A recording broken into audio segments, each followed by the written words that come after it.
ದೈವಿಕ ಫ್ಯಾಮಿಲಿ ಅನ್ಯೋನ್ಯತೆಯಿಂದ ಇರುವಂತಹ ಕುಟುಂಬವಾಗಿರ್ತದೆ.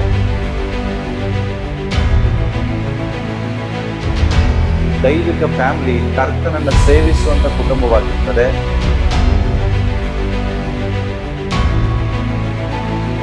ದೈವಿಕ ಫ್ಯಾಮಿಲಿ ಕರ್ತನಿಗಾಗಿ ಎಲ್ಲವನ್ನ ಮಾಡ್ಲಿಕ್ಕೂ ತ್ಯಾಗ ಮಾಡ್ಲಿಕ್ಕೂ ರೆಡಿ ಇರ್ತದೆ.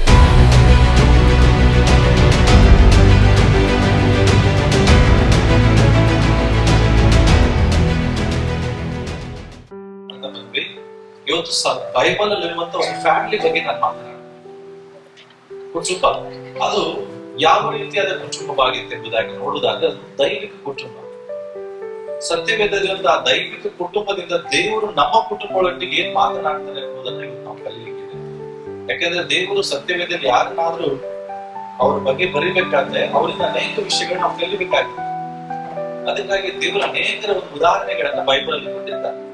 ಹೀಗೆ ಅನೇಕ ಉದಾಹರಣೆಗಳನ್ನ ನಾವು ನೋಡ್ತಾ ಬಂದಿದ್ವಿ.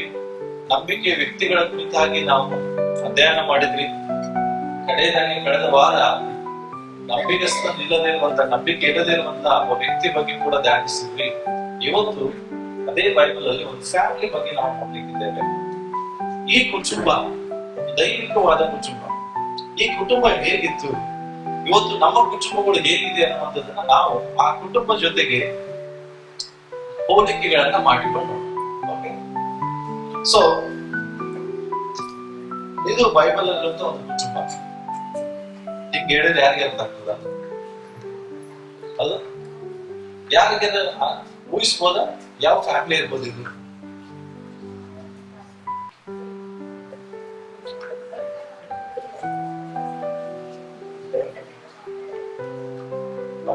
ಊಹಿಸ್ತೀವಿ ನೋಡೋಣ, ಯಾವ ಫ್ಯಾಮಿಲಿ ಇರ್ಬೋದು?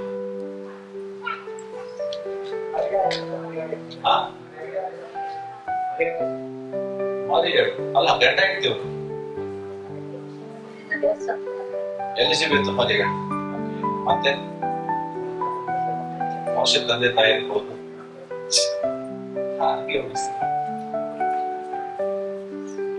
ಒಂದು ಫ್ಯಾಮಿಲಿ ಬೈಬಲ್. ಎಸ್, ಸೊ ನಿಮ್ಮೆಲ್ಲ ಊಹೆಗಳು ತಪ್ಪಾಗಿದೆ. ಇವರು ಯಾರಂತ ಹೇಳಿದ್ರೆ ಅಕ್ವಿಲಾ ಮತ್ತೆ ಪ್ರಿಸ್ಕಿಲಾ. ಹೆಸರು ಕೇಳಿದರೆ ಅಲ್ಲ, ಅಕ್ವಿಲಾ ಮತ್ತೆ ಪ್ರಿಸ್ಕಿಲಾ. ಅಕ್ವಿಲನು ಮತ್ತೆ ಪ್ರಿಸ್ಕಿಲಳು. ಅಕ್ವಿಲಾ ಅಂದ್ರೆ ಇವನು, ಪ್ರಿಸ್ಕಿಲಳು ಅಂದ್ರೆ ಅವಳು. ಇವರು ಬೈಬಲ್ ಇರೋದು ಒಂದು ಫ್ಯಾಮಿಲಿ. ಈ ಫ್ಯಾಮಿಲಿ ಬಗ್ಗೆ ನಾನು ಮಾತಾಡಿಲ್ಲ ಇದುವರೆಗೂ. ಬಟ್ ಇವ್ರ ಬಗ್ಗೆ ನಾವು ಸ್ಟಡಿ ಮಾಡಿದಾಗ ಕೆಲವು ವಿಷಯಗಳನ್ನ ನಾವು ಕಲ್ತ್ವಿ. ಈ ಫ್ಯಾಮಿಲಿ ಕುರಿತಾಗಿ ನಾನು ಮಾತನಾಡ್ಬೇಕು ಎಂಬುದಾಗಿ ಇವತ್ತು ಪ್ರೇರೇಪಣೆ ಆಯ್ತು. ಕಾರಣ ಯಾವುದೇ ಪ್ರೇರೇಪಣೆ ಸುಮ್ಮನೆ ಬಂದಿಲ್ಲ, ಯಾವುದೋ ಒಂದು ಫ್ಯಾಮಿಲಿಗೆ ಬೇಕಾಗಿರುತ್ತೆ. ಯಾಕಂದ್ರೆ ನಮ್ಮ ಸಭೆಗೆ ಬಹಳಷ್ಟು ಕುಟುಂಬವಾಗಿ ಜನ ಬರ್ತಾರೆ. ಬೇರೆ ಕಡೆ ನಾವು ನೋಡುವಾಗ ಒಬ್ಬೊಬ್ಬರೇ ಇಬ್ಬರೇ ಬಹಳ ಕಡೆ ಬರ್ತಾರೆ. ಬಟ್ ಈ ನಮ್ಮ ಸಭೆಗೆ ನಾವು ನೋಡುವುದಾದ್ರೆ ಜಾಸ್ತಿ ಕುಟುಂಬವಾಗಿ ಬರುವಂತ ಒಂದು ಚರ್ಚ್ ಸಭೆ. ಸೊ ಹಾಗಾಗಿ ಈ ಸಭೆಗೆ ಫ್ಯಾಮಿಲಿ ಹೇಗಿರ್ಬೇಕು ಅನ್ನುವಂಥದ್ದು ಕೂಡ ಬಹಳ ಪ್ರಾಮುಖ್ಯವಾದ ವಿಷಯವಾಗಿರ್ತದೆ. ಓಕೆ, ಸೊ ಈ ಅಕ್ವಿಲಾ ಪ್ರಿಸ್ಕಿಲಾದ ಬಗ್ಗೆ ನಾವು ಕಲಿಲಿಕ್ಕಿರುವಾಗ ಇದು ಒಂದು ದೈವಿಕವಾದ ಕುಟುಂಬ. ಈ ಕುಟುಂಬದಲ್ಲಿ ನಾವು ಕಲಿಲಿಕ್ಕಿರುವಂತಹ 3 ಸಂಗತಿಗಳನ್ನು ಇವತ್ತು ನಮಗೆ ಹೇಳಿ ಇಷ್ಟಪಡ್ತೀನಿ. ಬಹಳ ಬ್ಯೂಟಿಫುಲ್ ಆಗಿರ್ತದೆ. ಇವತ್ತು ನಮ್ಮ ಫ್ಯಾಮಿಲಿಯಲ್ಲಿ ಕೂಡ ಆ ರೀತಿ ಇದೆ ಅನ್ನುವಂಥದ್ದು ನಾವು ನೋಡ್ತೀವಿ. ಅಕ್ವಿಲಾ ಪ್ರಿಸ್ಕಿಲಾ ಇವರು ಕೇವಲ ಕಪಲ್ಸ್, ಅಂದ್ರೆ ದೊಡ್ಡ ಕುಟುಂಬ ಏನಲ್ಲ, ಬಟ್ ಒಂದು ಫ್ಯಾಮಿಲಿ, ಗಂಡ ಹೆಂಡತಿ ಅನ್ನುವಂಥದ್ದು ಒಂದು ಕುಟುಂಬ. ಇವತ್ತು ನಮ್ಮ ಫ್ಯಾಮಿಲಿಯಲ್ಲಿ ಇದಕ್ಕಿಂತ ಸ್ವಲ್ಪ ದೊಡ್ಡದಾದ ಕುಟುಂಬ ಇರ್ಬೋದು. ನಮ್ದು ಗಂಡ ಹೆಂಡತಿ ಜೊತೆಗೆ ಮಕ್ಕಳು ಇರ್ಬೋದು, ಗಂಡ ಹೆಂಡತಿ ಜೊತೆಗೆ ತಂದೆ ತಾಯಿಗಳಿರ್ಬೋದು, ಗಂಡ ಹೆಂಡತಿ ಜೊತೆಗೆ ಅಣ್ಣ ತಮ್ಮ ತಂಗಿ ಇರ್ಬೋದು, ಓಕೆ, ಗಂಡ ಹೆಂಡತಿ ಜೊತೆಗೆ ಅತ್ತೆ ಮಾವಗಳಿರ್ಬೋದು, ಏನಾದ್ರೂ ಇರ್ಬೋದು. ಬಟ್ ಫ್ಯಾಮಿಲಿ ನಮ್ದು ಕೂಡ ಒಂದು ಕುಟುಂಬ. ಇವತ್ತು ಆ ಕುಟುಂಬ ಹೇಗೆ ಜೀವಿಸ್ತು, ಇವತ್ತು ನಾವು ಹೇಗೆ ಜೀವಿಸ್ತಾ ಇದ್ದೇವೆ ಅನ್ನುವಂಥ ಬಗ್ಗೆ ಇವತ್ತು ದೇವರು ನಮಗೆ ಕಲಿಸ್ಲಿಕ್ಕಿದ್ದಾನೆ. ತಿಳ್ಕೊಳ್ಳೋ ನಾವು ಪ್ರಿಯರೇ, ಫಸ್ಟ್ ವಿಷಯ ನಾವು ಅರ್ಥ ಮಾಡ್ಕೊಳ್ಬೇಕಾಗಿದೆ ಏನಂದ್ರೆ, ಒಂದು ದೈವಿಕ ಕುಟುಂಬ ಅವರು ಯಾವಾಗಲೂ ಹೇಗೆ ಜೀವಿಸ್ತಾರಂದ್ರೆ ಒಂದಾಗಿ ಜೀವಿಸ್ತಾರೆ. ಅಕ್ವಿಲಾ ಪ್ರಿಸ್ಕಿಲಾ ಅನ್ನುವಂಥ ಬೈಬಲ್ ಅಲ್ಲಿ ನೀವು ಎಲ್ಲೇ ಹೋದ್ರಿ ಒಬ್ಬೊಬ್ಬರ ಹೆಸರು ಬರದೇ ಇಲ್ಲ. ಇಲ್ಲಿ ಅಕ್ವಿಲನು ಅಂತ ಒಂದ್ ಕಡೆ ಬರೋದು, ಪ್ರಿಸ್ಕಿಲಳು ಇನ್ನೊಂದ್ ಕಡೆ ಬರೀಲೇ ಇಲ್ಲ. ನೀವ್ ಎಲ್ಲೇ ಹೋದ್ರಿ ಅಕ್ವಿಲಾ ಪ್ರಿಸ್ಕಿಲಾ, ಅಕ್ವಿಲಾ ಪ್ರಿಸ್ಕಿಲಾ, ಅಕ್ವಿಲಾ. ಬಹಳಷ್ಟು ಕಡೆ ಬೈಬಲ್ ಅಲ್ಲಿ ಬರೆಯಲ್ಪಟ್ಟಿದೆ. ಇವರಿಬ್ಬರ ಹೆಸರುಗಳನ್ನ ಕೂಡಿಸಿ ಬರೆದಿದ್ದಾರೆ ಬೈಬಲ್ ಅಲ್ಲಿ. ಬಹಳಷ್ಟು ಜನರಿಗೆ ಇಷ್ಟು ಕನ್ಫ್ಯೂಷನ್ ಅಂದಿದ್ರೆ ಅಕ್ವಿಲ ಯಾರು ಪ್ರಿಸ್ಕಿಲ ಯಾರು ಅಂತ ಗೊತ್ತಾಗುದಿಲ್ಲ. ಅಂದ್ರೆ ಅರ್ಥ ಏನಂದ್ರೆ ಬೈಬಲ್ ಅಲ್ಲಿ ಇವರನ್ನ ಎದಕ್ಕೆ ಹೋಲಿಸಿದಾರೆ ಅಂದ್ರೆ ಜೊತೆಯಾಗಿ ಕೂಡಿ ಬಾಳುವಂತವರು, ಟುಗೆದರ್, ಜೊತೆಯಾಗಿ ಜೀವಿಸುವಂತ ಒಂದು ಫ್ಯಾಮಿಲಿ ಅಕ್ವಿಲ ಮತ್ತೆ ಪ್ರಿಸ್ಕಿಲ. ಇವರಿಂದ ನಾವು ಕಲೀಲೇಬೇಕಾದಂತ ಏನಂತ ಹೇಳಿದ್ರೆ ಅಕ್ವಿಲ ಪ್ರಿಸ್ಕಿಲ ನೋಡ್ರಿ ಬೈಬಲ್ ಅಲ್ಲಿ ಯಾವಾಗೂ ಮೆನ್ಷನ್ ಮಾಡ್ತಾರೆ ಟುಗೆದರ್, ಜೊತೆಯಾಗಿರುವುದನ್ನ ಅವರು ಮೆನ್ಷನ್ ಮಾಡ್ತಾರೆ. ಅದ ಅರ್ಥ ಏನಂದ್ರೆ ಅವರಲ್ಲಿ ಏನಿತ್ತು? ಒನ್ನೆಸ್ ಇತ್ತು. ಏನಿತ್ತು? ಒನ್ನೆಸ್ ಅಂದ್ರೆ ಏನ್ ಗೊತ್ತಾ? ಐಕ್ಯತೆ. ಏನಿತ್ತು? ಪಕ್ಕದವ್ರಿಗೆ ಏನಿತ್ತು? ಅಕ್ವಿಲ ಪ್ರಿಸ್ಕಿಲದ ಅರ್ಥನೇ ಐಕ್ಯತೆ. ಇವರಿಬ್ರು ಯಾವಾಗ್ಲೂ ಬೇರೆ ಬೇರೆ ಆದಂತ ಕಾರ್ಯಗಳು ಮಾಡಿದ್ದಿಲ್ಲೇ ಇಲ್ಲ. ಅವರು ಸೇವೆ ಮಾಡುವಾಗ ಇಬ್ಬರ ಹೆಸರು ಬರ್ತದೆ, ಪ್ರಾರ್ಥನೆ ಮಾಡುವಾಗ ಇಬ್ಬರ ಹೆಸರು ಬರ್ತದೆ, ಆರಾಧನೆ ಮಾಡುವಾಗ ಇಬ್ಬರ ಹೆಸರು ಬರ್ತದೆ, ಹೋರಾಡುವಾಗ ಇಬ್ಬರ ಹೆಸರು ಬರ್ತದೆ, ಶ್ರಮ ಪಡುವಾಗ್ಲೂ ಇಬ್ಬರ ಹೆಸರು ಬರ್ತದೆ, ಎಲ್ಲ ಕೆಲಸ ಮಾಡುವಾಗ್ಲೂ ಇಬ್ಬರ ಹೆಸರು ಬರ್ತದೆ. ಅರ್ಥ ಏನು? ಯಾವುದೇ ಸಮಯದಲ್ಲಿ ಕೂಡ ಅವರು ಒಬ್ಬರನ್ನ ಬಿಟ್ಟು ಒಬ್ರು ಅಗಲ್ತಿರ್ಲಿಲ್ಲ. ಇದು ಒಂದು ಫ್ಯಾಮಿಲಿಯಲ್ಲಿರುವಂತ ಫಸ್ಟ್ ಫೌಂಡೇಶನ್ ಒನ್ನೆಸ್. ಇವತ್ತು ಯಾವ ಕುಟುಂಬದಲ್ಲಿ ಐಕ್ಯತೆ ಇರುವುದಿಲ್ಲ ಆ ಕುಟುಂಬದಲ್ಲಿ ದೈವಿಕತೆ ನೋಡ್ಲಿಕ್ಕೆ ಸಾಧ್ಯ ಇಲ್ಲ. ಯಾವ ಫ್ಯಾಮಿಲಿಗೆ ನಾವು ಗಾಡ್ಲಿ ಫ್ಯಾಮಿಲಿ ಅಂತ ಕರಿತೀವಿ ಅಂದ್ರೆ, ಯಾವ ಕುಟುಂಬಕ್ಕೆ ಒಂದು ಆತ್ಮಿಕ ಕುಟುಂಬ, ದೈವಿಕ ಕುಟುಂಬ ಅಂತ ಕರಿತೀವಿ ಅಂದ್ರೆ, ಯಾವ ಕುಟುಂಬದಲ್ಲಿ ಐಕ್ಯತೆ ಇದೆಯೋ. ಐಕ್ಯತೆಗೆ ಹೆಸರಾದವರು ಯಾರಂತ ಹೇಳಿದ್ರೆ ಅಕ್ವಿಲ ಮತ್ತೆ ಪ್ರಿಸ್ಕಿಲ.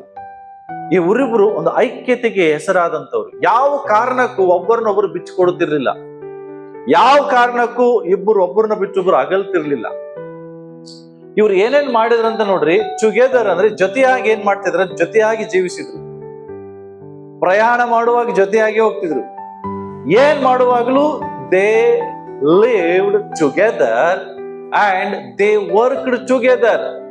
ಗುಡಾರಗಳನ್ನ ಮಾಡುವಂತವ್ರು ಕೆಲಸ ಕಾರ್ಯ ಆಗಿತ್ತು. Tent makers, they are the tent makers.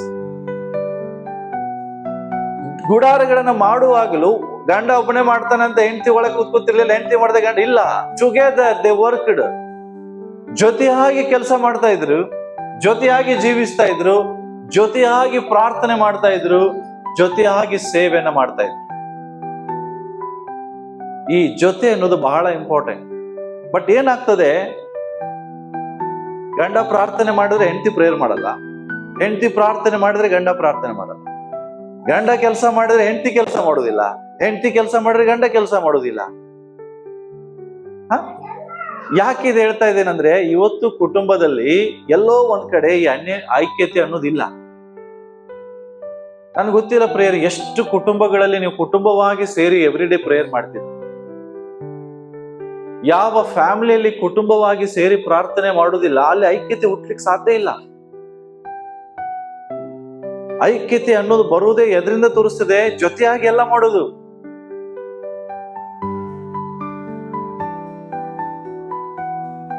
ಅಲ್ಲಿ ನಾವು ನೋಡ್ತೀವಿ, ಕೆಲವು ಸಾರಿ ಗಂಡ ಪ್ರೇಯರ್ ಮಾಡ್ತಿರ್ತಾನೆ, ಹೆಂಡತಿ ಟಿವಿ ನೋಡ್ತಿರ್ತದೆ, ಇಲ್ಲ ಹೆಂಡತಿ ಪ್ರೇಯರ್ ಮಾಡ್ತಿರ್ತದೆ, ಗಂಡ ಟಿವಿ ನೋಡ್ತಿರ್ತಾನೆ. ಇದು ಏನ್ ತೋರಿಸ್ತದೆ?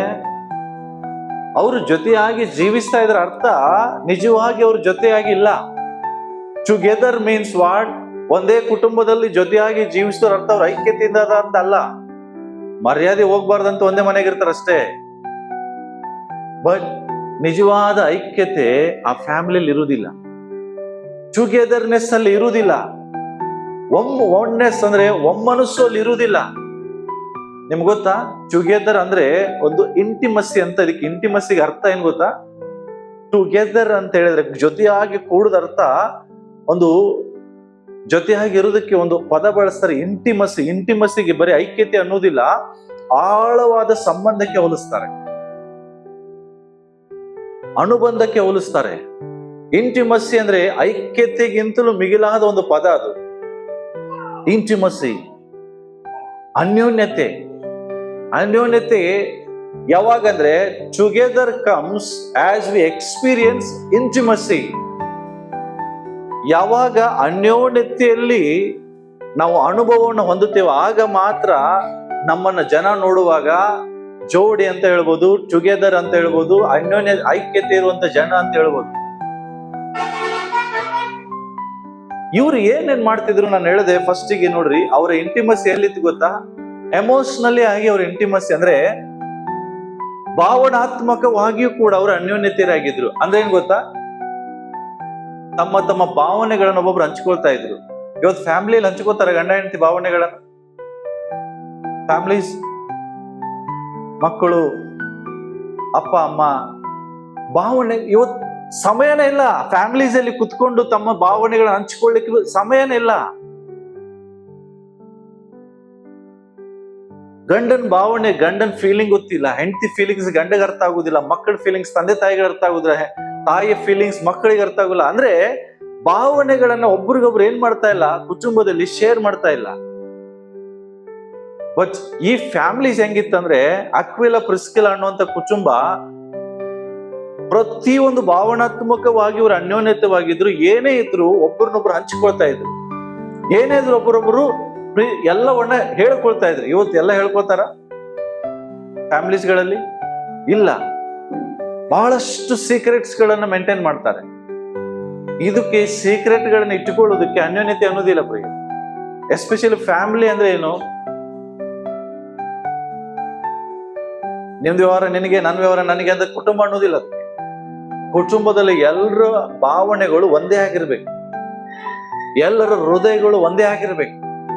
ಒಬ್ಬರು ಫೀಲಿಂಗ್ಸ್ ಗಳನ್ನ ಒಬ್ರು ಅರ್ಥ ಮಾಡಿಕೊಳ್ಬೇಕು, ಒಬ್ಬರಿಗಾಗಿ ಒಬ್ಬರು ಜೀವಿಸ್ಬೇಕು. ಬಹಳಷ್ಟು ವಿಷಯಗಳು ನಿಮ್ಗೆ ಹೇಳುದಿದೆ, ಬಟ್ ಸಮಯ ಇಲ್ಲ ನಮಗೆ.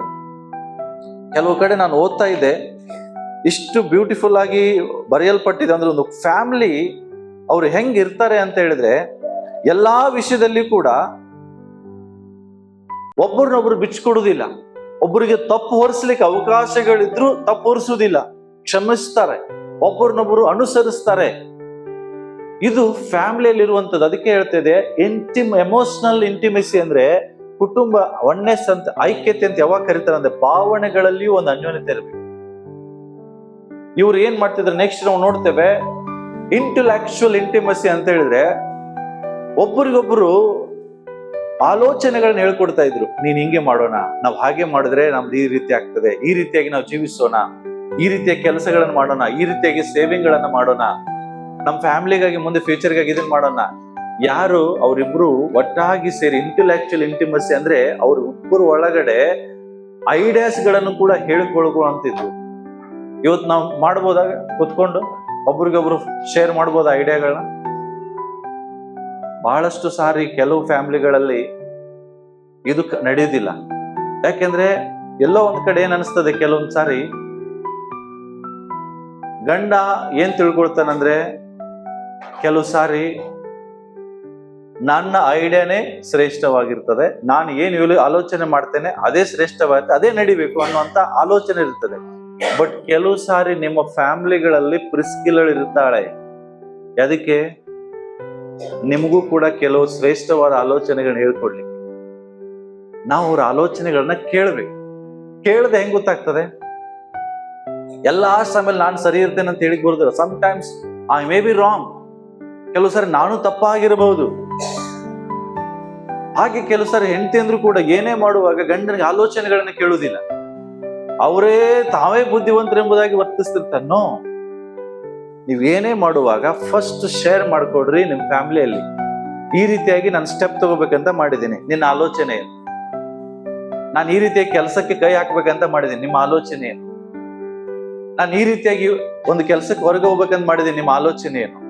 So these are very important. ಇದು ಕುಟುಂಬಗಳಲ್ಲಿ ಬಹಳ ಇಂಪಾರ್ಟೆಂಟ್. ನಾನು ಒಂದ್ ಹೇಳ್ತೇನೆ, ಒಂದು ಮದುವೆ ಆಗದಿರೋರು ಇರ್ಬೋದು, ತಂದೆ ತಾಯಿಗಳಿದಾರಲ್ಲ ಜೊತೆಗೆ, ಸಹೋದರರು ಇರ್ತಾರಲ್ಲ, ಆತ್ಮಿಕ ತಂದೆ ತಾಯಿಗಳಿರ್ತಾರೆ. ಶೇರ್ ಮಾಡ್ಕೊಳ್ಳಿ, ಹಂಚ್ಕೊಳ್ರಿ. ಏನ್ ಬೇಕಾಗಿದೆ, ಯಾವ ಐಡಿಯಾಗಳು ಬೇಕಾಗಿದೆ ಅದನ್ನ ಶೇರ್ ಮಾಡ್ಕೊಳ್ರಿ. ಅದಕ್ಕೆ ಕುಟುಂಬ ಅಂತ ಕರೀತಾರೆ, ಒನ್ನೆಸ್ ಅಂತ ಕರೀತಾರೆ.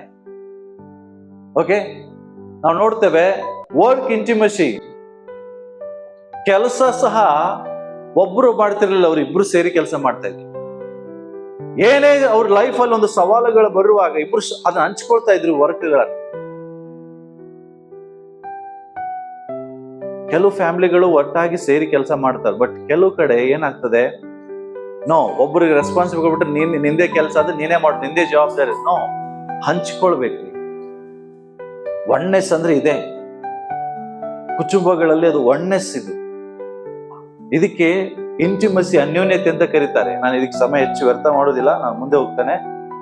ಕಡೆಗೆ crisis intimacy, standing together against buffeting of life. ಅಂದ್ರೆ ಸಮಸ್ಯೆಗಳು ಬರುವಾಗ ಒಬ್ಬರ ಪರವಾಗಿ ಒಬ್ಬರು ನಿಲ್ಲುವುದೇ ಫ್ಯಾಮಿಲಿ. ತಪ್ಪು ಹೊರಿಸುವುದು ಸುಲಭ, ಬಟ್ ಜೊತೆಯಾಗಿ ನಿಲ್ಲೋದು ಕಷ್ಟ. ಕ್ರೈಸಿಸ್ ಅಂತ ಹೇಳಿದ್ರೆ ಕುಟುಂಬದಲ್ಲಿ ಹೋರಾಟಗಳು, ಸಮಸ್ಯೆಗಳು, ಕೇಡುಗಳು ಬರುವಾಗ ಫ್ಯಾಮಿಲಿ ಮೆಂಬರ್ ಆದ ರೆಸ್ಪಾನ್ಸಿಬಲ್ ಏನ್ ಗೊತ್ತಾ, ಜವಾಬ್ದಾರಿ ಏನ್ ಗೊತ್ತಾ, ಅವರ ಜೊತೆಯಾಗಿ ನಿಲ್ಲುವುದು, ಅವರ ಸಮಸ್ಯೆಗಳಲ್ಲಿ ಭಾಗಿಯಾಗುವುದು, ಅದನ್ನ ಕೇಳುವುದು, ಅದನ್ನ ಬಗೆಹರಿಸೋದಕ್ಕೆ ಪ್ರಯತ್ನ ಪಡುವುದಕ್ಕೆ ಒನ್ನೆಸ್, ಅನ್ಯೋನ್ಯತೆ ಅಂತ ಕರೀತಾರೆ. ಇವತ್ತು ಕೆಲವು ಸಾರಿ ಏನಾಗ್ತದೆ, ನಾವು ಜೊತೆಯಾಗಿ ಏನೋ ಇರ್ತೇವೆ ಫ್ಯಾಮಿಲಿಯಲ್ಲಿ, ಬಟ್ ನಿಜವಾದ ಅನ್ಯೋನ್ಯತೆ ಆ ಫ್ಯಾಮಿಲಿಯಲ್ಲಿ ಇರುವುದಿಲ್ಲ. ಅನ್ಯೋನ್ಯತೆ ಇಲ್ಲ, ಇಂಟಿಮಸಿ ಇಲ್ಲ, ಎಮೋಷನಲ್ ಫೀಲಿಂಗ್ಸ್ಗಳನ್ನ ಶೇರ್ ಮಾಡ್ಕೊಳ್ಳೋದಿಲ್ಲ, ಆಲೋಚನೆಗಳನ್ನ ಶೇರ್ ಮಾಡ್ಕೊಳ್ಳೋದಿಲ್ಲ, ಓಕೆ, ಕೂಡಿ ಕೆಲಸ ಮಾಡೋದಿಲ್ಲ. ಅಷ್ಟೇ ಅಲ್ಲ, ಸಮಸ್ಯೆಗಳು ಬಂದಾಗಲೂ ಜೊತೆಯಾಗಿ ನಿಲ್ಲುವುದಿಲ್ಲ. ಬಟ್ ದೈವಿಕ ಫ್ಯಾಮಿಲಿ ಅಂದ್ರೆ ಯಾವ್ದು ಗೊತ್ತಾ? ಅಕ್ವಿಲ ಪ್ರಿಸ್ಕಿಲ ಅಂದ್ರೆ ತಿಳ್ಕೊಡ್ರಿ ಐಕ್ಯತೆ, ಅಕ್ವಿಲ ಪ್ರಿಸ್ಕಿಲ ಅಂದ್ರೆ ತಿಳ್ಕೊಡ್ರಿ ಅನ್ಯೋನ್ಯತೆ. ಹಾಗೆ ಯಾರಾದ್ರೂ ಈ ಫ್ಯಾಮಿಲಿ ಅಂತ ನಿಮ್ಮ ಹೆಸರನ್ನ ಸಭೆಯಲ್ಲಿ ಹೇಳಿದ್ರೆ ಅವ್ರಿಗೆ ಹೇಳ್ಬೇಕು, ಅದು ಒಂದು ಒಳ್ಳೆ ಅನ್ಯೋನ್ಯತೆ ಫ್ಯಾಮಿಲಿ ಅಪ್ಪ ಅನ್ಬೇಕು. ನಿಮ್ಮ ಕುಟುಂಬದ ಬಗ್ಗೆ ಯಾರಾದ್ರೂ ಕೇಳಿದ್ರೆ ಅದು ಒಳ್ಳೆ ಅನ್ಯೋನ್ಯತೆ ಫ್ಯಾಮಿಲಿ, ಆ ಕುಟುಂಬದಲ್ಲಿ ಬಹಳ ಅನ್ಯೋನ್ಯತೆ ಇರ್ತದೆ. ಸಮಸ್ಯೆಗಳಿಲ್ಲದ ಫ್ಯಾಮಿಲಿ, ಸಮಸ್ಯೆಗಳು ಬಂದ್ರು ಗೊತ್ತಿಲ್ಲಂಗೆ ಬಗೆಹರಿಸ್ಕೊಂಡ್ಬಿಟ್ಟಿರ್ತಾರೆ. ಒಂದು ದಿನ ಅವ್ರ ಸಮಸ್ಯೆಗಳು ಬಹಿರಂಗ ಅಂದ್ರೆ ಔಟ್ಸೈಡ್ ಬಹಿರಂಗಗೊಂಡೇ ಇಲ್ಲ. ಇದು ದೈವಿಕ ಫ್ಯಾಮಿಲಿ ಪ್ರೇಯರ್. ಇವತ್ತು ಏನಾಗ್ತಾ ಇದೆ, ನನ್ನ ಫ್ಯಾಮಿಲಿ ಈ ರೀತಿಯಾಗಿ ಇದೆಯಾ, ಅಥವಾ ನನ್ನ ಫ್ಯಾಮಿಲಿ ಗುಟ್ಟು ಇಡೀ ಲೋಕಕ್ಕೆ ರಟ್ಟಾಗ್ತಾ ಇದೆಯಾ? ಜಸ್ಟ್ ನಾವು ಅರ್ಥ ಮಾಡ್ಕೊಳ್ಬೇಕು, ನನ್ನ ಕುಟುಂಬದಲ್ಲಿ ಅನ್ಯೋನ್ಯತೆ ಇದೆಯಾ? ಟುಗೆದರ್ನೆಸ್. ಇವನ್ ಅವರು ದೇವರನ್ನ, ಇನ್ನೊಂದಿದೆ ಅದು ನಾನು ಬರೆದಿಲ್ಲ, ಅವರ ಇಂಟಿಮಸಿ ಎಲ್ಲಿತ್ತಂದ್ರೆ ಅವರ ಪ್ರಾರ್ಥನೆ ಆರಾಧನೆಯಲ್ಲಿ ಅವರ ಒಂದು ಐಕ್ಯತೆ ಇತ್ತು. ಇವತ್ತು ಹೇಳ್ರಿ, ಕುಟುಂಬವಾಗಿ ಪ್ರತಿನಿತ್ಯವೂ ಎಷ್ಟು ಸಮಯ ನಾವು ಕಳೀತೇವೆ ದೇವರ ಸನ್ನಿಧಾನ? ಎಷ್ಟು ಸಮಯ ಕಳೀತೇವೆ ಕುಟುಂಬವಾಗಿ? ಒಬ್ಬರೇ ಕಳೆಯುವುದು ಇಂಪಾರ್ಟೆಂಟ್ ಅಲ್ಲ, ಕುಟುಂಬವಾಗಿ ದೇವರ ಸಮ್ಮುಖಕ್ಕೆ ಕಳೆಯುವುದು ಬಹಳ ಇಂಪಾರ್ಟೆಂಟ್. ನೀವು ಕುಟುಂಬವಾಗಿ ಸಮಯ ಕಳೆಯುವಾಗ ಮಾತ್ರ ನಿಮ್ಮ ಮಕ್ಕಳಿಗೆ ನೀವು ಬುದ್ಧಿ ಹೇಳ್ಬೋದು, ದೇವರ ವಾಕ್ಯದ ಬಗ್ಗೆ ತಿಳಿಸ್ಬೋದು. ಧರ್ಮೋಪದೇಶ ಕಾಂಡದಲ್ಲಿ ಬರ್ತದಲ್ಲ 6ನೇ ಅಧ್ಯಾಯದಲ್ಲಿ, ನಿಮ್ಮ ಮಕ್ಕಳಿಗೆ ಏನ್ ಮಾಡ್ರಿ, ದೇವರ ವಾಕ್ಯವನ್ನು ಬೋಧಿಸ್ಬೇಕು, ಅವರಿಗೆ ನೀತಿ ಪಾಠಗಳನ್ನ ತಿಳಿಸ್ರಿ. 6ನೇ ಅಧ್ಯಾಯದಲ್ಲಿ ನಾವು ನೋಡ್ರಿ, 6ನೇ ವಚನದಲ್ಲಿ ಇದೆ, ನಾನು ನಿಮಗೆ ತಿಳಿಸುವ ಮಾತುಗಳು ನಿಮ್ಮ ಹೃದಯದಲ್ಲಿರ್ಬೇಕು, ಇವುಗಳನ್ನ ನಿಮ್ಮ ಮಕ್ಕಳಿಗೆ ಅಭ್ಯಾಸ ಮಾಡ್ರಿ.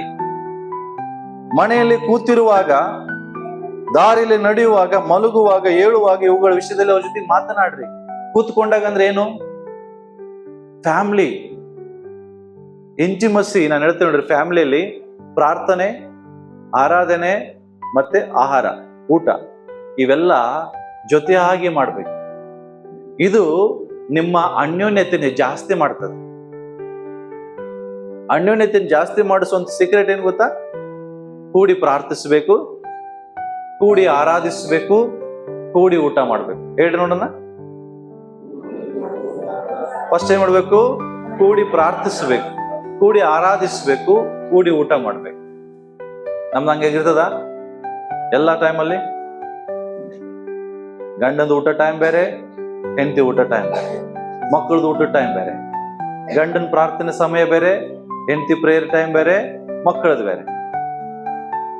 ನೋ, ಇದು ದೈವಿಕ ಫ್ಯಾಮಿಲಿ ಅಲ್ಲ, ದೈವಿಕ ಕುಟುಂಬ.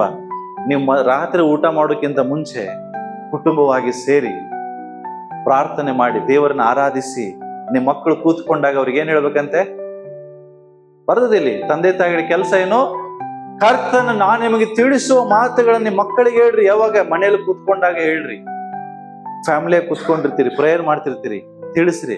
ಇದು ದೈವಿಕ ಕುಟುಂಬದ ಲಕ್ಷಣ. ಪ್ರೇಯರ್ ಯಾರ ಲಕ್ಷಣ? ಇದು ದೈವಿಕ ಕುಟುಂಬ. ನಿಮ್ಮ ಕುಟುಂಬದ ಅನ್ಯೋನ್ಯತೆ ಹೆಚ್ಚಾಗ್ಬೇಕಾದ್ರೆ ಇವತ್ತಿನ ಹಿಂಗ್ ಮಾಡ್ರಿ, ಕೂಡಿ ಊಟ ಮಾಡ್ರಿ. ಅಪ್ಪ ಊಟ ರಾತ್ರಿ, ಎಲ್ಲ ಧಾರಾವಾಹಿ ಮುಗಿದ ಮೇಲೆ ಅಮ್ಮನ ಊಟ, ಮಕ್ಕಳದು 6 ಗಂಟೆಗೆ ಊಟ. ಹೌದಾ? ಇದೇ ನಮ್ಮ ಚರ್ಚಲ್ಲಿ ಸೀರಿಯಲ್ ನೋಡೋ ತನಕ ಕೆಲವರು ಊಟ ಮಾಡೋದಿಲ್ಲ ಹೆಂಗಸರು, ಕೆಲವರು ಗಂಡಸರು ವಾರ್ತೆ ನೋಡೋ ಮಟ್ಟ, ನ್ಯೂಸ್ ನೋಡೋ ಮಟ್ಟ ಊಟ ಮಾಡೋದಿಲ್ಲ. ಅವ್ರದ್ದು ಊಟದ ಟೈಮ್ ಬೇರೆ, ಇವ್ರದ್ದು ಊಟದ ಟೈಮ್ ಬೇರೆ. ಹೆಂಗೆ ಅನ್ಯೋನ್ಯತೆ ಬರ್ತದೆ ಫ್ಯಾಮಿಲಿಯಲ್ಲಿ? ಹೆಂಗೆ ಬರ್ತದೆ? ದಯಮಾಡಿ ಹೇಳ್ತೇನೆ, ಇವತ್ತಿನಿಂದ ಒಂದು ಕುಟುಂಬದಲ್ಲಿ ಐಕ್ಯತೆ, ಅನ್ಯೋನ್ಯತೆಯನ್ನು ಜಾಸ್ತಿ ಮಾಡಿಕೊಡ್ರಿ. ಕುಟುಂಬವಾಗಿ ಪ್ರಾರ್ಥನೆ ಮಾಡೋದು ಕಲೀರಿ, ಕುಟುಂಬವಾಗಿ ಊಟ ಮಾಡೋದು ಕಲೀರಿ, ಕುಟುಂಬವಾಗಿ ಬೈಬಲ್ ಸ್ಟಡಿ ಮಾಡ್ರಿ, ಸತ್ಯವೇದವನ್ನು ಅಧ್ಯಯನ ಮಾಡ್ರಿ, ಕುಟುಂಬವಾಗಿ ಮಾಡ್ರಿ. ಅವಾಗ ಏನಾಗುತ್ತೆ, ನಿಮ್ಮ ಫ್ಯಾಮಿಲಿಯಲ್ಲಿ ನಿಜವಾಗಿ ಹೇಳ್ತಾನೆ ಒಂದು ಅನ್ಯೋನ್ಯತೆ ಹೆಚ್ಚಾಗ್ತದೆ, ಕಡಿಮೆ ಆಗುದು. ಅವಾಗ ನಿಮ್ಮ ಕುಟುಂಬವನ್ನು ದೇವರು ಇನ್ನೂ ಉನ್ನತವಾಗಿ ಆಶೀರ್ವದಿಸ್ತಾನೆ. ಒಂದು ದೈವಿಕ ಕುಟುಂಬದ ಮೊದಲನೇ ಲಕ್ಷಣನೇ ಐಕ್ಯತೆ, ಅನ್ಯೋನ್ಯತೆ. ಮಾಡ್ತೀರಾ? ಎಸ್, ಯಾ. ಸೆಕೆಂಡ್ ಪಾಯಿಂಟ್ ಹೋಗೋಣ. ಒಂದು ಫ್ಯಾಮಿಲಿ, ದೈವಿಕ ಕುಟುಂಬ ಏನಾಯ್ತು ಇದಕ್ಕೆ? ಓಕೆ, ಯಾ. ಒಂದು ದೈವಿಕ ಕುಟುಂಬ, ಆತ್ಮಿಕ ಕುಟುಂಬ ಸೇವೆ ಮಾಡುವಂತ ಕುಟುಂಬವಾಗಿರ್ತದೆ. ಏನಾಗಿರ್ತದೆ? ಅಕ್ವಿಲ ಪ್ರಿಸ್ಕಿಲದ ಬಗ್ಗೆ ಕುರಿತಾಗಿ ನೀವು ನೋಡೋದಾದ್ರೆ, ಅವರು 18ನೇ ಅಧ್ಯಾಯ 18ನೇ ವಚನ ಓದೋಣ.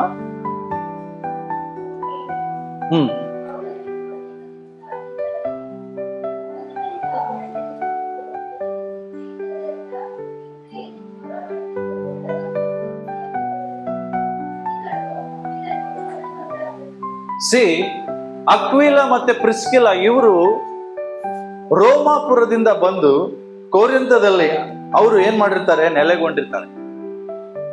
ಅಲ್ಲಿ ಒಂದು ಮನೆಯನ್ನ ಮಾಡಿ ತಮ್ಮ ಕೆಲಸಗಳನ್ನ ಮಾಡ್ತಾ ಅವರು ಇರ್ತಾರೆ, ಜೀವಿಸ್ತಿರ್ತಾರೆ. ಓಕೆ, ಇಲ್ಲಿ ನೀವು ನೋಡ್ಬೋದು, 2ನೇ ವಚನದಿಂದ ನೀವು ನೋಡುವುದಾದ್ರೆ ಗೊತ್ತಾಗ್ತದೆ ಅವರು ಆ ದೇಶವನ್ನ ಬಿಟ್ಟು ಬರ್ತಾರೆ. ಇಲ್ಲಿ ಏನಂದ್ರೆ, ಇವು ಫ್ಯಾಮಿಲಿ ಸೇವೆಗಾಗಿ ಎಷ್ಟು ಸಮರ್ಪಣೆ ಮಾಡಿಕೊಂಡಿದ್ರಂದ್ರೆ, ಪೌಲನು ಅವರ ಮನೆಯಲ್ಲಿ ಇದ್ಕೊಂಡು ಅವ್ರ ಜೊತೆಗೆ ಕೆಲಸ ಮಾಡಬೇಕಂದ್ರೆ ಪೌಲನ ಕಸಬು ಆ ಕಸಬು ಒಂದೇ ಆಗಿತ್ತು. ಅವ್ರ ಮನೆಯಲ್ಲಿ ಇದ್ಕೊಂಡು ಕೆಲಸ ಮಾಡ್ತಾ ಇದ್ದ. ಬಟ್ ಇಲ್ಲಿ ನಾವು ನೋಡ್ತೇವೆ, ಈ ಪೌಲನು ತಾನು ಎಫೆಸ ಪಟ್ಟಣಕ್ಕೆ ಹೋಗಬೇಕೆಂಬುದಾಗಿ ಹೋಗುವಾಗ ಬೈಬಲ್ ಹೇಳ್ತದೆ, ಇವರು ಅವನ ಸಂಗಡ ಹೊರಟು ಹೋಗ್ತಾರೆ. ಯಾರ ಜೊತೆಗೆ? ಪೌಲನ ಜೊತೆಗೆ. ಅಂದ್ರೆ ಕೊರಿಂಥದಲ್ಲಿ ಸ್ವಲ್ಪ ದಿವಸ ಇದ್ದು ಅಲ್ಲಿಂದ ಅವರು ಸಿರಿಯಾ ದೇಶಕ್ಕೆ ಹೋಗುವಾಗ ಪೌಲನು ಎಲ್ಲಿ ಸೇವೆಗಾಗಿ ಹೋಗ್ತಾನೆ ಅವನ ಸಪೋರ್ಟ್ ಆಗಿ ಇವರಿಬ್ಬರು ಹೋಗ್ತಾ ಇದ್ರು.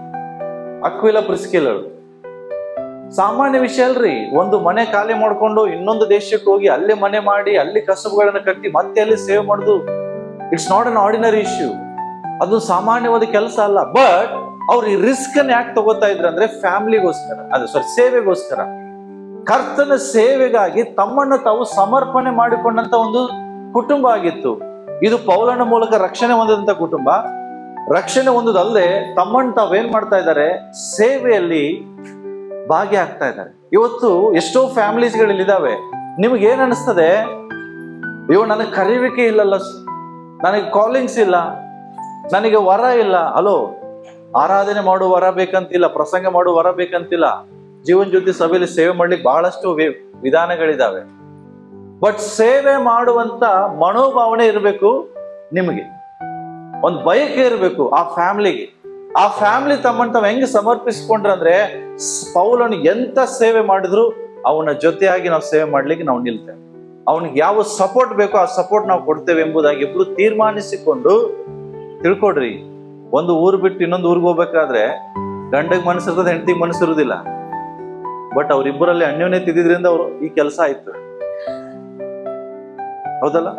ಒಂದೇ ಸಾರಿ ಒಂದು ಊರು ಬಿಟ್ಟು ಇನ್ನೊಂದು ಊರಿಗೆ ಹೋಗುವಾಗ ಗಂಡ ಹೆಂಡತಿ ಇಬ್ರು ಖುಷಿಯಾಗಿ ಹೋಗ್ತಾರೆ. ಇಲ್ಲ, ಸಮಸ್ಯೆಗಳು ಬರ್ತದೆ, ಇಲ್ಲಿ ವಾಗ್ವಾದಗಳು ಬರ್ತದೆ. ಬಟ್ ಇಲ್ಲೇನಾಯ್ತು, ಅವರಿಬ್ಬರು ಸೇರಿ ಸೇವೆಯನ್ನ ಮಾಡ್ತಾ ಇದ್ದಾರೆ, ಜೊತೆಯಾಗಿ ಹೋಗ್ತಾ ಇದ್ದಾರೆ.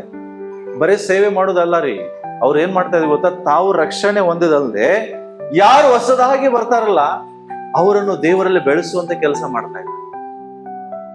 ಇದು ಒಂದು ಸೇವೆ.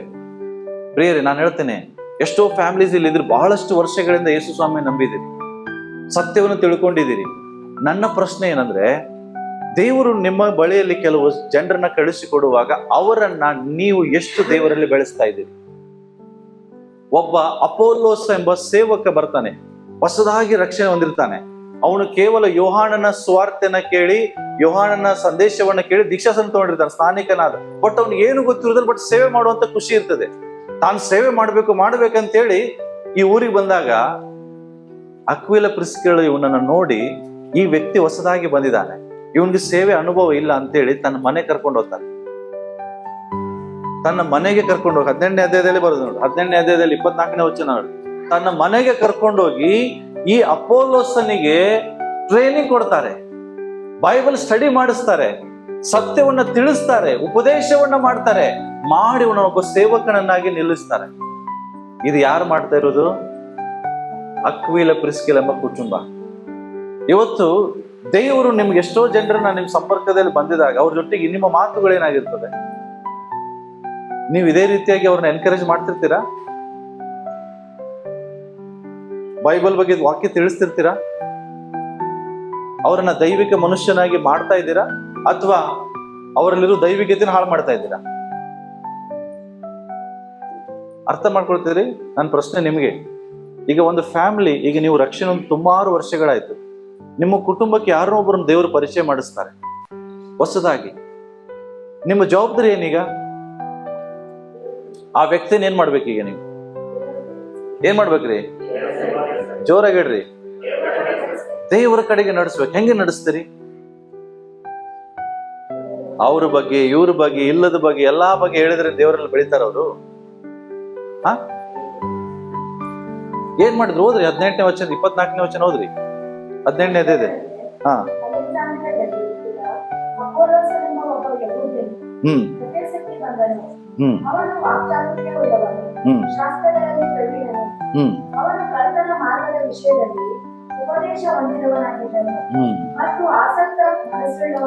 ಆಸಕ್ತ ಮನಸ್ಸುಳ್ಳವನಾಗಿದ್ದನು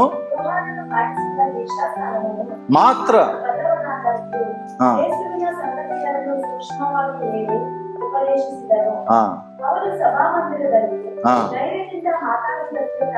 ಎಲ್ಲಿ ಮಾತಾಡ್ತಾ ಇದ್ದಾನೆ ಅವನು? ಸಭಾ ಮಂದಿರದಲ್ಲಿ ಮಾತನಾಡ್ತಾ ಇದ್ದಾನೆ, ಜನರಿಗೆ ಬೋಧನೆ ಮಾಡ್ತಾ ಇದ್ದಾನೆ. ಇವನನ್ನ ಯಾರು ನೋಡ್ತಾರೆ?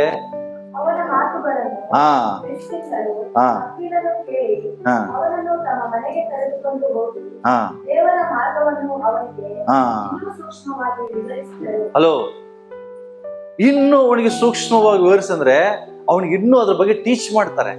ಯಾಕಂದ್ರೆ ಅವನಲ್ಲಿ ಸೇವೆ ಮಾಡೋ ಆಸಕ್ತಿ ಇದೆ. ಸಭಾ ಮಂದಿರದಲ್ಲಿ ನಿಂತ್ಕೊಂಡು ಪ್ರಸಂಗ ಮಾಡ್ತಾ ಇದ್ದಾನೆ, ಬಟ್ ಅವನ ಪ್ರಸಂಗದಲ್ಲಿ ಕೇಳಿದ್ರು ಇವನಲ್ಲಿ ಏನೋ ಒಂದು ಸಮಸ್ಯೆ ಇದೆ. ಕೆಲವು ಸಾರಿ ದುಡುಕಿ ಮಾತನಾಡ್ತಾ ಇದ್ದಾನೆ, ಕೆಲವು ರಫ್ ಆಗಿ ಮಾತಾಡ್ತಿರ್ಬೋದು, ಕೆಲವು ತಪ್ಪಾಗಿ ಏನೋ ಮಾಡಿರ್ಬೋದು. ಇವನನ್ನ ಸೂಕ್ಷ್ಮವಾಗಿ ಕರ್ಕೊಂಡು ಹೋಗಿ ಸೂಕ್ಷ್ಮವಾಗಿ ಗಮನಿಸ್ತಾರೆ. ಏನ್ ಮಾಡ್ತಾರೆ? ಇವನನ್ನ ಮನೆಗೆ ಕರ್ಕೊಂಡೋಗಿ ದೇವರ ವಾಕ್ಯವನ್ನ ತಿಳಿಸ್ತಾರೆ, ದೇವರ ವಾಕ್ಯದಲ್ಲಿ ಬೆಳೆಸ್ತಾರೆ. ಅವನನ್ನ ಒಳ್ಳೆ ಬೈಬಲ್ ಸ್ಟಡಿ ಮಾಡಿಸಿ ಇನ್ನೂ ಸತ್ಯವನ್ನ ತಿಳಿಸಿ ಸೇವಕನನ್ನಾಗಿ ಮಾಡಿ. ಪ್ರಿಯರೇ, ನನ್ನ ಪ್ರಶ್ನೆ ನಿಮಗೆ, ಎಷ್ಟು ಜನರನ್ನ ಸೇವಕರನ್ನಾಗಿ ನೀವು ಮಾಡಿದ್ದೀರಿ? ಎಷ್ಟು ಜನರನ್ನ ದೇವರಲ್ಲಿ ನಡೆಸಿದ್ದೀರಿ? ಒಬ್ಬ ವ್ಯಕ್ತಿ ದೇವರಲ್ಲಿ ಬೆಳಿಬೇಕೆಂಬ ಆಸೆ ಇದ್ದಾಗ ಅವನಿಗೆ ನೀವು ಸಪೋರ್ಟ್ ಮಾಡ್ತೀರಾ? ನನ್ನ ಪ್ರಶ್ನೆ ನಿಮಗೆ. ಒಬ್ಬ ವ್ಯಕ್ತಿ ನಾನು ದೇವರಲ್ಲಿ ಬೆಳಿಬೇಕೆಂಬ ಆಸೆ ಇಟ್ಕೊಂಡಿರ್ತಾನೆ ಅಂತ ತಿಳ್ಕೊಳ್ಳಿ. ಅವ್ನು ನಿಮ್ಮ ಕೈಯಲ್ಲಿ ಇರ್ತಾನೆ ಅಥವಾ ನಿಮ್ಮ ಪರಿಚಯ ಇರ್ತಾನೆ, ಅವ್ನಿಗೆ ಸಪೋರ್ಟ್ ಮಾಡ್ತೀರಾ ಅಥವಾ ಹೊಟ್ಟೆ ಕಿಚ್ಕೊಟ್ಟು ಅವನ ಕಾಲು ಹಿಡಿತೀರ? ನೀನ್ ಹೋಗ್ಬೇಡ ಮೇಲೆ. ಇವತ್ತು ನಮಗಿಂತ ಯಾರಾದ್ರೂ ಆತ್ಮಿಕವಾಗಿ ಬೆಳೀತಾ ಇದ್ದಾನೆ, ವಾಕ್ಯದಲ್ಲಿ ಬೆಳೀತಾ ಇದ್ದಾನೆ ಅಂದ್ರೆ ನಮಗೆ ಸಹಿಸಕ್ಕಾಗುತ್ತೆ. ಬಟ್ ಇವರು ಅವನನ್ನ ಸೇವಕನನ್ನಾಗಿ ಮಾಡಿದರು. ಒಬ್ಬ ದೊಡ್ಡ ಸೇವಕನನ್ನಾಗಿ ಮಾಡಿ ಅವನನ್ನು ಪರಿಚಯಿಸ್ತಾರೆ ಜನರಿಗೆ. ಇದು ಒಬ್ಬ ದೈವಿಕ ಕುಟುಂಬದ ಗುಣ, ಕರ್ತನಿಗಾಗಿ ಸೇವೆ ಮಾಡುವಂತ ಮನೋಭಾವನೆ. ಪ್ರಿಯರೇ, ಇವ್ರು ಸಾಮಾನ್ಯವಾಗಿ ಇರ್ಲಿಲ್ಲ. ಪ್ರಿಯರೇ, ಇವ್ರ ಬಗ್ಗೆ ನೀವು ನೋಡ್ರಿ, ಇವ್ರು ಎಷ್ಟು ಪ್ರಯಾಣ ಮಾಡ್ತಾರೆ ಅಂದ್ರೆ, ಅಕ್ವಿಲ ಪ್ರಿಸ್ಕಿಲಳು ಫಸ್ಟ್ ಕೊರಿಂಥದಲ್ಲಿ, ಎಫೆಸ ಪಟ್ಟಣದಲ್ಲಿ ಮತ್ತೆ ರೋಮಾಪುರದಲ್ಲಿ, ಈ 3 ಪಟ್ಟಣಗಳಲ್ಲಿ ಫೇತ್ಫುಲ್ ಆಗಿರ್ತಾರೆ. ಈ 3 ಪಟ್ಟಣಗಳಲ್ಲಿ ಅವ್ರು ಏನಾಗಿರ್ತಾರೆ?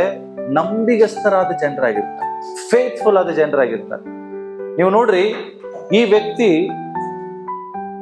18ನೇ ಅಧ್ಯಾಯದಲ್ಲಿ ನೀವು ನೋಡುವುದಾದ್ರೆ, ಈತನು ರೋಮ್ ಸಾಮ್ರಾಜ್ಯದಲ್ಲಿ ಇರ್ತಾನೆ, ರೋಮಾಪುರ ಪಟ್ಟಣದಲ್ಲಿ ಇರ್ತಾನೆ. ಅಲ್ಲಿ ನಾವು ನೋಡುವಾಗ ಅಲ್ಲಿ ಒಬ್ಬ ಅರಸನು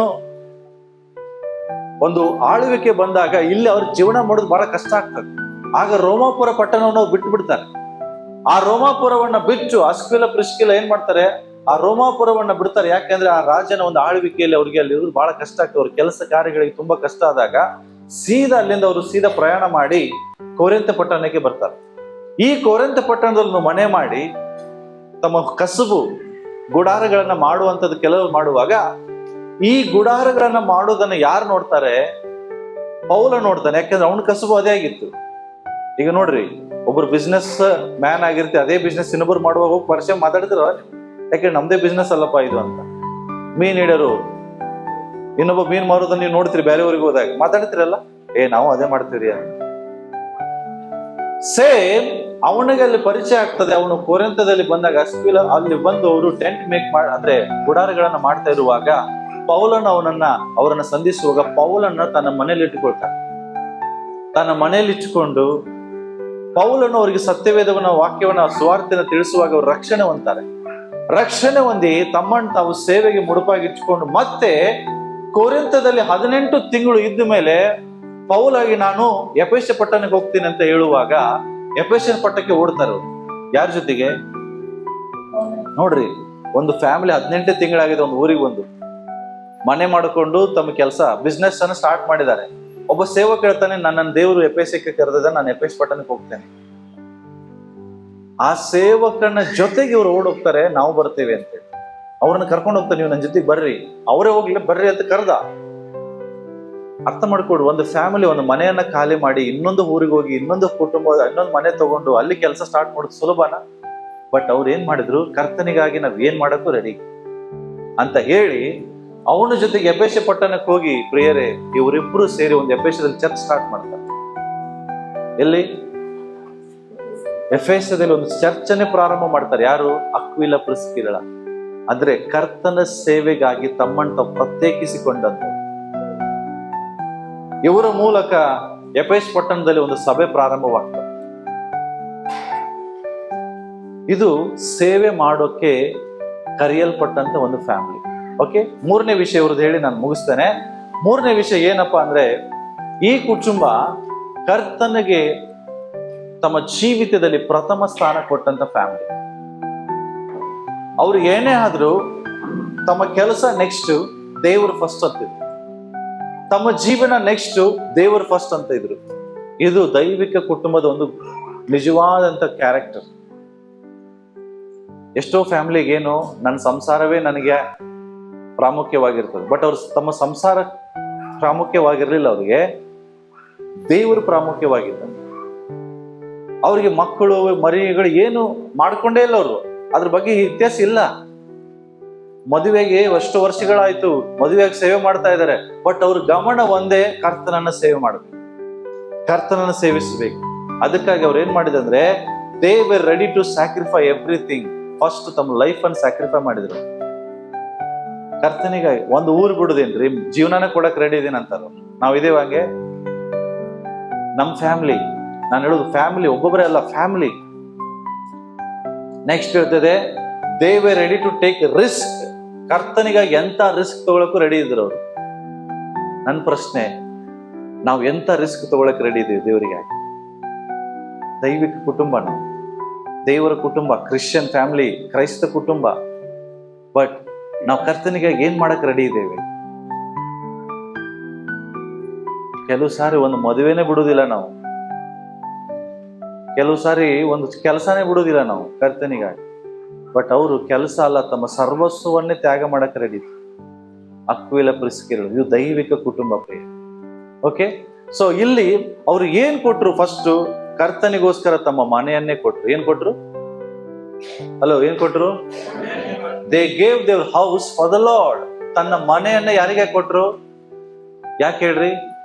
ಅವರ ಮನೆಯನ್ನೇ ಸಭೆಯಾಗಿ ಮಾಡಿದ್ರು. ಅವರ ಮನೆಯನ್ನೇ ಚರ್ಚಾಗಿ ಮಾಡಿದ್ರು. ಅಲ್ಲಿ ಆಗಿನ ಟೈಮಲ್ಲಿ ತಿಳ್ಕೊಡ್ರಿ, ಮೊದಲು 2-3 ಶತಮಾನದ ತನಕ ಯಾವ ಬಿಲ್ಡಿಂಗ್ಗಳು ಇರ್ಲಿಲ್ಲ. 2-3 ಶತಮಾನ ಅಂದ್ರೆ ಕ್ರಿಸ್ತ ಪೂರ್ವ ಕ್ರಿಸ್ತ ಶಕ 300 ವರ್ಷಗಳ ತನಕ ಚರ್ಚ್ ಅಂದ್ರೆ ಏನ್ ಗೊತ್ತಾ? ಮನೆಗಳೆಲ್ಲ ಆರಾಧನೆ ಮಾಡೋದೇ ಚರ್ಚ್, ಮನೆಯಲ್ಲಿ ಸೇರಿ ಬರೋದೇ ಚರ್ಚ್. ಗಿಡದ ಕೆಳಗಡೆ ಆರಾಧನೆ ಮಾಡೋದೇ ಚರ್ಚು. ಅವಾಗ ನಮ್ಮಂಗೆ ಬಿಲ್ಡಿಂಗ್ ಇರ್ಲಿಲ್ಲ. ಕ್ರಿಸ್ತ ಶಕ 3ನೇ ಶತಮಾನದ ನಂತರ ಈ ಬಿಲ್ಡಿಂಗ್ಗಳು ಬರಕ್ ಸ್ಟಾರ್ಟ್ ಆಯ್ತು. ಅಲ್ಲಿ ತನಕ ಇರ್ಲಿಲ್ಲ. ಬಟ್ ಇವ್ರು ಏನ್ ಮಾಡಿದ್ರು, ಅವ್ರಿಗೆ ಆರಾಧನೆ ಮಾಡಕ್ಕೆ ಮನೆ ಇರ್ಲಿಲ್ಲ. ಎಫೆಸದಲ್ಲಿ ಜನರು ರಕ್ಷಣವಂತ ಇದ್ರು. ಎಲ್ಲಿ ಸೇರಿಸಿದ್ರು ಇವ್ರನ್ನ? ಸೇರಿಸಿದ್ರೆ ಕಷ್ಟ ಅಂತೇಳಿ ಪ್ರಿಸ್ಕಿಲ್ ಅಕ್ವಿಲ ಏನ್ ಮಾಡಿದ್ರು ಅಂದ್ರೆ, ನಮ್ಮ ಮನೆನೇ ಇದೆಯಲ್ಲ, we are ready to give our house, ನಮ್ಮ ಮನೇನ ನಿಮಗೆ ಕೊಡ್ತೇವೆ, ಇಲ್ಲಿ ಬಂದು ಆರಾಧನೆ ಸ್ಟಾರ್ಟ್ ಮಾಡಿ. ಸಿ ಹೋದ್ರಿ 1 ಕೊರಿಂಥ 16:19. ಹಾ, ಓಕೆ.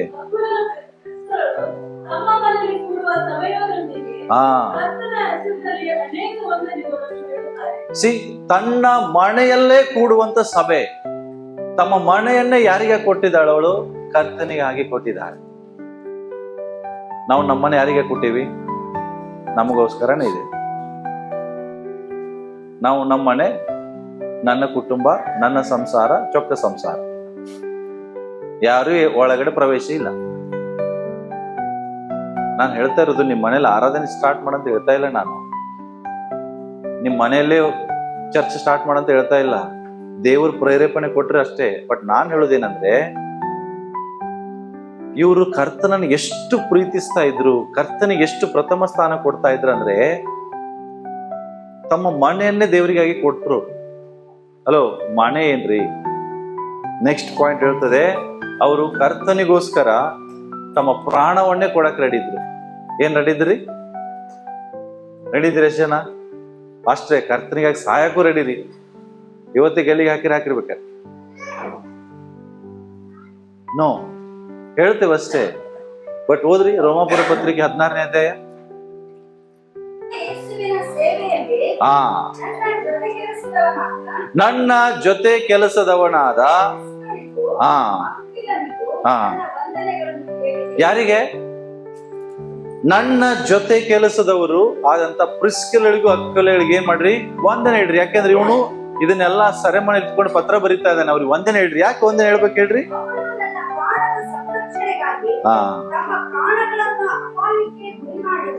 ಹಲೋ, ಒಬ್ಬ ಸೇವಕನನ್ನು ಉಳಿಸುವುದಕ್ಕಾಗಿ ತಮ್ಮ ಪ್ರಾಣವನ್ನು ಗುರಿ ಮಾಡಿದ್ರಂತ.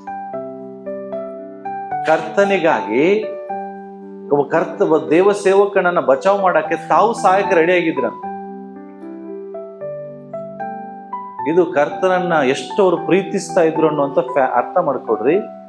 ಅಕ್ವಿಲ ಪ್ರಿಸ್ಕಿಲ ಪೌಲನಿಗೆ ಬಚಾವ್ ಮಾಡೋದಕ್ಕಾಗಿ, ಯಾಕೆ ಪೌಲ್ ಅಂದ್ರೆ ಅಪೊಸ್ತಲ, ಇವ ಜೀವಂತ ಇದ್ರೆ ಎಷ್ಟೋ ಸಭೆಗಳನ್ನು ಸ್ಥಾಪಿಸ್ತಂತ ಅವ್ರಿಗೆ ಗೊತ್ತಿದೆ.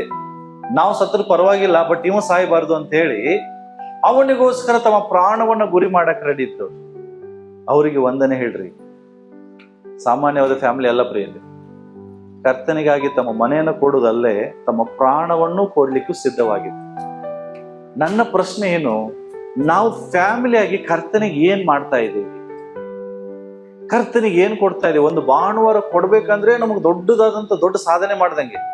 ಹಲೋ, ಈ ಫ್ಯಾಮಿಲಿ ನೋಡ್ರಿ, ತಮ್ಮ ಮನೆಯನ್ನೇ ಸಭೆಗೆ ದೇವರಿಗಾಗಿ ತೆರೆದ್ರು. Open, their house was open for Christians. Any time there was a need, they were hospitable. ಅಂದ್ರೆ ಸಭೆಗಾಗಿ ಓಪನ್ ಡೋರ್, ಚರ್ಚ್ಗೋಸ್ಕರ ಓಪನ್. ಏನ್ ಅವಶ್ಯಕತೆ ಇದೆಯಾ? ಏನ್ ಅತಿಥಿ ಸತ್ಕಾರ ಮಾಡ್ಬೇಕು ಹೇಳ್ರಿ? ನನ್ನ ಮನೆ ರೆಡಿ ಇದೆ. ನನ್ನ ಮನೆ ರೆಡಿ ಇದೆ. ಅತಿಥಿ ಸತ್ಕಾರ ಮಾಡ್ಬೇಕು, ನಾವು ರೆಡಿ. ಎಷ್ಟು ಜನ ಜನರು ಬರ್ತಾರೆ ಹೇಳ್ರಿ? ಏನ್ ಮಾಡ್ಬೇಕು?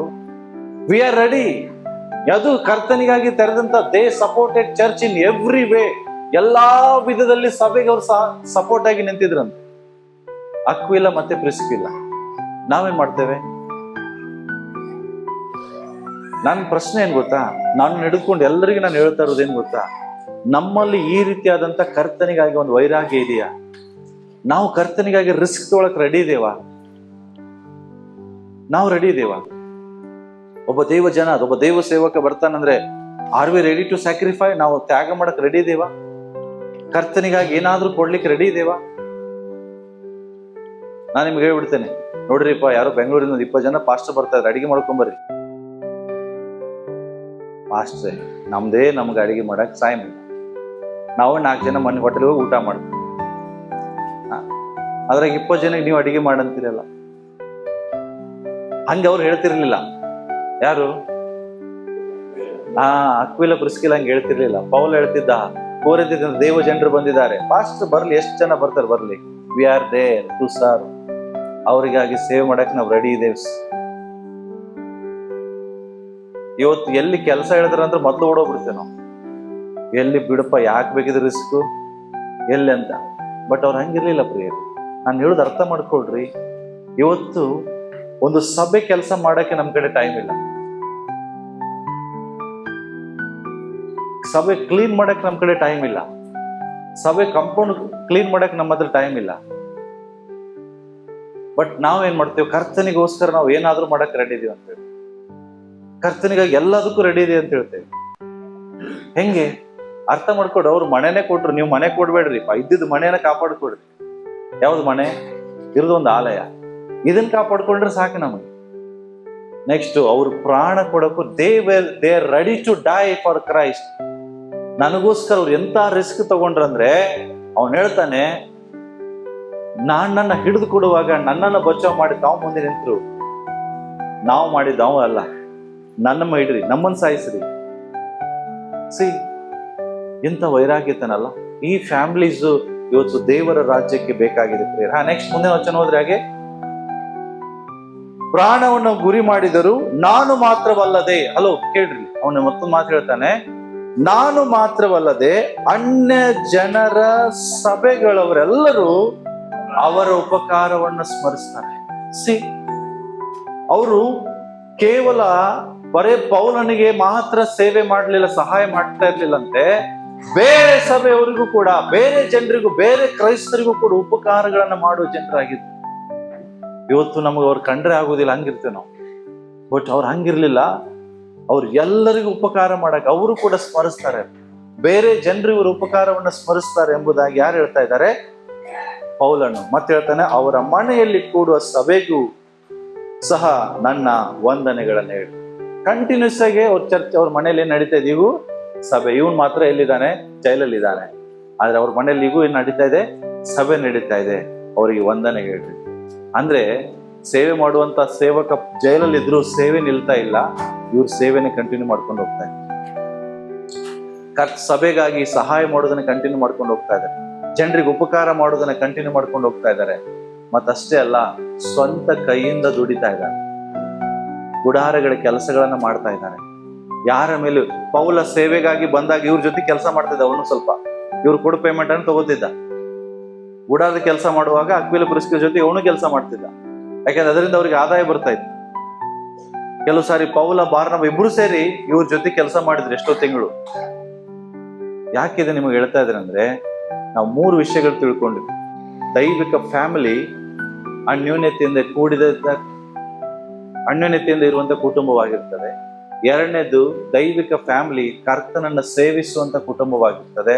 ಮೂರನೇದು, ದೈವಿಕ ಫ್ಯಾಮಿಲಿ ಕರ್ತನಿಗಾಗಿ ಎಲ್ಲವನ್ನ ಮಾಡ್ಲಿಕ್ಕೂ, ತ್ಯಾಗ ಮಾಡ್ಲಿಕ್ಕೂ ರೆಡಿ ಇರ್ತಾರೆ. ಕರ್ತನ ಅವ್ರ ಜೀವಿತದಲ್ಲಿ ಪ್ರಥಮ ಸ್ಥಾನವನ್ನ ಕೊಟ್ಟಿರ್ತಾರೆ. ಪ್ರಿಯರೇ, ನಾನು ಹೇಳೋದು, ಇಲ್ಲೆಲ್ಲ ಫ್ಯಾಮಿಲೀಸ್ ನಾವೆಲ್ಲ ಇದ್ದೇವೆ. ಇವತ್ತು ನಮ್ಮ ಫ್ಯಾಮಿಲಿ ಅಕ್ವಿಲ ಪ್ರಿಸ್ಕಿಲ ಫ್ಯಾಮಿಲಿ ತರ ಇದೆಯಾ? ನನ್ನ ಕುಟುಂಬ ಅವ್ರ ಕುಟುಂಬ ಒಂದೇ ಇದೆಯಾ? ನಾನು ಕರ್ತನಿಗೋಸ್ಕರ ರಿಸ್ಕ್ ತಗೋತಾ ಇದ್ದೇನಾ? ನಾನು ಕರ್ತನ ಸೇವೆಯಲ್ಲಿ ಭಾಗಿಯಾಗಿದ್ದೇನಾ? ನನ್ನ ಕುಟುಂಬದಲ್ಲಿ ಎಲ್ಲರೂ ಕೂಡಿ ನಾವು ಜೀವಿಸ್ತಾ ಇದ್ದೇವಾ? ಕುಟುಂಬ ಪ್ರಾರ್ಥನೆ ಮಾಡ್ತಾ ಇದ್ದೇವಾ? ಕುಟುಂಬವಾಗಿ ಊಟ ಮಾಡ್ತಾ ಇದ್ದೇವಾ? ಕುಟುಂಬವಾಗಿ ದೇವರನ್ನ ಆರಾಧನೆ ಮಾಡ್ತಾ ಇದ್ದೇವಾ? ಟೆಸ್ಟ್ ಮಾಡ್ಕೊಳ್ಳಿ. ಅಪೋಲೋಸನಂತೆ ಎಷ್ಟೋ ವ್ಯಕ್ತಿಗಳನ್ನ ದೇವ್ರು ನಿಮ್ ಕಡೆ ಬರಮಾಡಿದ್ದಾರೆ. ಅವ್ರನ್ನ ದೇವರಲ್ಲಿ ಬೆಳೆಸೋದಕ್ಕೆ ನೀವು ಸಪೋರ್ಟ್ ಆಗಿ ನಿಂತಿದ್ದೀರಾ?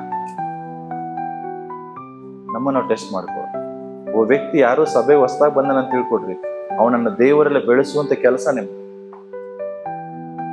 ಸುಮ್ನೆ ಅವನನ್ನು ಹೇಳಿ ಇನ್ನೊಬ್ಬರ ಬಗ್ಗೆ ಏನು ಇಲ್ಲ ಸಲ್ಲದ ಮಾತುಗಳನ್ನ ಹೇಳಿ ಅವನ ನಂಬಿಕೆಯನ್ನು ಹಾಳು ಮಾಡೋದಲ್ಲ ನಿಮ್ದು. ಅವನ ನಂಬಿಕೆ ಹೆಚ್ಚಿಸುವ ಕೆಲಸ ನಿಮ್ದು. ಅದಕ್ಕೋಸ್ಕರ ನಮ್ಮ ಫ್ಯಾಮಿಲೀಸ್ ಹೆಂಗಿದೆ, ಅಕ್ವಿಲ ಫ್ಯಾಮಿಲಿ ಹೆಂಗಿತ್ತು, ಜಸ್ಟ್ ನಮ್ಮನ್ನು ಕಂಪೇರ್ ಮಾಡೋಣ, ಹೋಲಿಕೆ ಮಾಡೋಣ. ನಮ್ಮ ಕುಟುಂಬದಲ್ಲಿ ಆ ಅನ್ಯೋನ್ಯತೆ ಇಲ್ಲ ಅಂದ್ರೆ ದೇವರಿಗೆ ಹೇಳೋಣ, ಸ್ವಾಮಿ, ಇನ್ನು ಮುಂದೆ ನಾವು ಕುಟುಂಬವಾಗಿ ಸೇರಿ ಅನ್ಯೋನ್ಯತೆಯಿಂದ ಜೀವಿಸ್ತೇವೆ. ಕುಟುಂಬವಾಗಿ ಕೂಡಿ ನಿನ್ನನ್ನು ಆರಾಧಿಸ್ತೇವೆ. ಕುಟುಂಬವಾಗಿ ಕೂಡಿ ದೇವರಿಗೆ ಪ್ರಾರ್ಥನೆ ಮಾಡ್ತೇವೆ. ಕುಟುಂಬವಾಗಿ ಕೂಡಿ ನಾವು ಇನ್ನು ಮುಂದೆ ಊಟ ಮಾಡ್ತೇವೆ. ನಮ್ಮ ಒಳಗಡೆ ಅನ್ಯೋನ್ಯತೆ ನಾವು ಕಾಪಾಡಿಕೊಳ್ತೇವೆ. ದೇವರ ಮುಂದೆ ಹೇಳ್ಕೊಡೋಣ. ಹಾಗೆ ಅವರಿಬ್ಬರು ಸೇವೆಗಾಗಿ ರೆಡಿ ಇದ್ರು, ಸೇವೆ ಮಾಡ್ತಾ ಇದ್ರು. ಅವರ ಮೂಲಕ ಒಂದು ಸಭೆನೂ ಪ್ರಾರಂಭವಾಯಿತು. ನೀವು ಕೂಡ ದೇವರೇ ನಮ್ಮ ಫ್ಯಾಮಿಲಿ ಕೂಡ ಸೇವೆಗಾಗಿ ಉಪಯೋಗಿಸುವ. ನಾನು ಅಕ್ವಿಲ ಪ್ರಿಸ್ಕಿಲ್ ಆಗ್ಲಿಕ್ಕೆ ಇಷ್ಟಪಡ್ತೇನೆ. ಸೊ ಇದು ಒಂದು ದೈವಿಕ ಕುಟುಂಬದ ಒಂದು ಗುಣಲಕ್ಷಣಗಳು. ಸೊ ಹಾಗಾಗಿ ನಾವೆಲ್ಲ ನಿಂತ್ಕೊಳ್ಳೋಣ ಕರ್ತನ ಸಮ್ಮುಖದಲ್ಲಿ, ನಮ್ಮನ್ನು ದೇವರಿಗೆ ಒಪ್ಪಿಸಿಕೊಡೋಣ. ನಾವೆಲ್ಲಿ ತಪ್ಪಿದ್ದೇವೆ ನಮಗೆ ಗೊತ್ತಿದೆ, ನಮ್ಮ ಫ್ಯಾಮಿಲಿ ಹೇಗಿದೆ ನಮಗೆ ಗೊತ್ತಿದೆ.